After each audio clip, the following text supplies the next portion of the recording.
I didn't say on air that, quote, I won't tweet the entire series and then tweet it by game 2. I didn't do that. Mraz did. And it is so interesting. This is a cornered animal. He knows he's done. He's toast. He knows. It's there. The evidence is there. He said, I'm not going to tweet the entire series. And so the last thing that he can do is lash out. And it is so classic Mraz. He is so bad at personal responsibility. It has taken years to try to just get him to do the littlest things. And in this case, AB, I mean, stop me when I'm lying. This is the most obvious case ever. He said he wouldn't do it. He made the claim on the radio, and by game 2, he violated it. And as you said, this is all on him. These were all choices by him on his own, unprovoked by us. That's right. Like this began with him we didn't ask him to.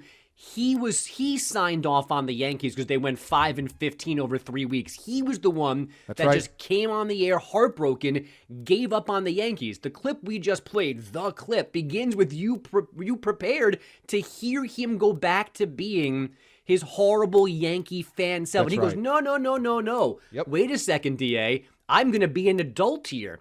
I'm actually going to keep quiet because I don't have confidence that they're going to win this series. I'm out. We didn't ask him to be out. We didn't dare him to be out. That's exactly right. He just said, I'm out. And he even did notice that he couldn't go too long, so he gave himself the out after this series. That's right. But he didn't even get through game 1 before he broke, and the floodwaters came through. And here we are today, and he deserves anything and everything. You know, and people always ask me, do you like Mraz? I mean, because you beat him up pretty good on the air. Do you like him? And I say, yes, he's a friend of mine. I like him, but he's really hard to work with. He is very hard to work with. And it is because he has this penchant for outrageous statements. He does it on Twitter. He does it on the radio. And I always preface, it makes him really good radio content. I mean, he's interesting radio because he is outrageous all of the time.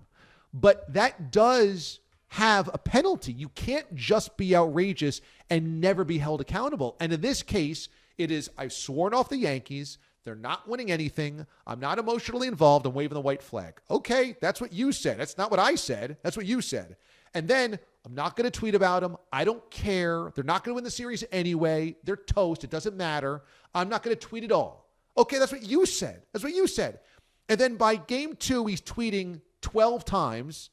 And today he wanted to talk about it. And today he wanted to take the radio airwaves on a nationally syndicated show, which, by the way, has my name on it, not his. And he wanted to stay up last night and have his take, and he wanted to get his voice out. And so there was never going to be any penalty. He could say whatever he wanted, and it didn't matter because his opinion was his opinion. So if it was the Yankees are done, that's his opinion.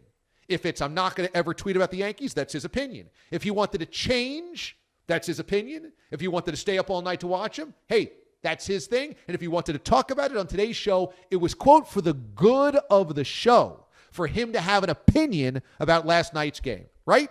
That's what he's saying. I stayed up for the good of the show because I now have an opinion on last night's game. And there is no accountability here.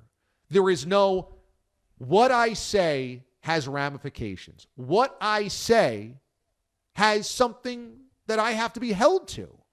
If you just say anything all the time, then what are you? What is this?